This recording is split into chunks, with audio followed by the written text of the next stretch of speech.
Hello guys, আসসালামু আলাইকুম।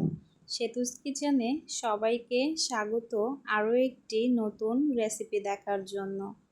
আজকে আমি আপনাদের সাথে শেয়ার করব প্রেসার কুকারে খুব সহজেই বুটের ডাল রান্না করা যায়। চলুন তাহলে দেখা যাক।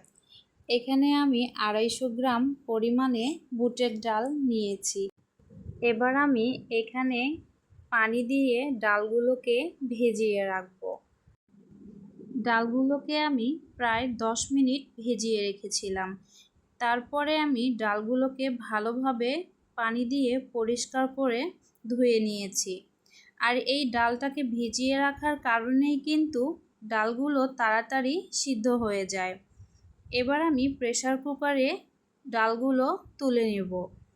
এখানে অনেক বেশি উপকরণ লাগে না, খুব অল্প উপকরণেই এই ডালটি রান্না করে নেওয়া যায়। এবার আমি এখানে দিয়ে দেব ফালি করে রাখা কিছুটা কাঁচামরিচ, আর দিয়ে দেব 2 টেবিল চামচ পরিমাণে পেঁয়াজ, আর দিয়ে দেব 3 থেকে 4টি রসুনের কুচি, দিয়ে দেব স্বাদ মতো লবণ। লবণটা আপনাদের বুঝেই দিতে হবে। এরপর আমি এখানে দিয়ে দেব হলুদের গুঁড়ো পরিমাণ মতো। এবার আমি দিয়ে দেব রান্নার রেগুলার তেল পরিমাণ মতো। তারপর আমি এখানে 1 চামচ পরিমাণে রসুন বাটা, 1 চামচ পরিমাণে আদা বাটা, তারপর আমি এখানে দিয়ে দেব 1/2 চামচ পরিমাণে জিরের বাটা। তো এবার আমি সবগুলো উপকরণ একত্রে মিশিয়ে নেব। খুব ভালোভাবে মেশাতে হবে যাতে প্রত্যেকটা উপকরণ সব কিছুর সাথে ভালোভাবে মিশে যায়।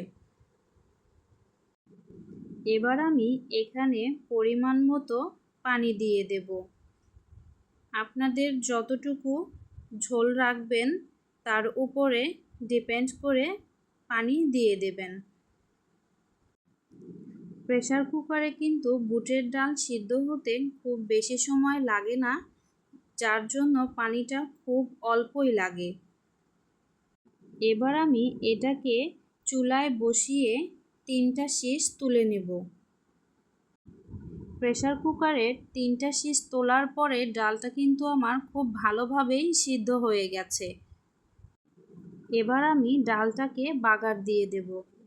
তো একটি পাতিলে আমি সামান্য পরিমাণে তেল গরমে বসিয়েছি।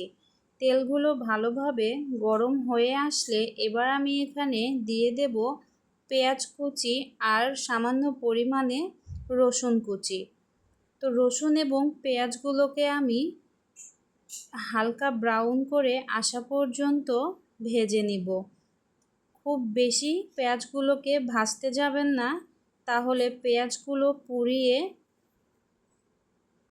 তেতো ভাব চলে আসতে পারে। আর তেতো ভাব চলে আসলে ডালের কিন্তু যে টেস্টটা থাকে সেটা কিন্তু আর পাওয়া যায় না। তো সব সময় চেষ্টা করবেন পেঁয়াজটাকে গোল্ডেন ব্রাউন করেই ভেজে নেওয়ার জন্য। তো এবার আমি এখানে ডালটা ঢেলে দিলাম। এই বাগার দেওয়ার কাজটা খুব সাবধানেই করতে হবে, যাতে করে আবার গায়ে না ছিটিয়ে আসে। তো ডালটা বাগার দেওয়া আমার হয়ে গেল। আপনারা দেখে নিশ্চয়ই বুঝতে পারছেন এটা কতটা লোভনীয় হয়েছে।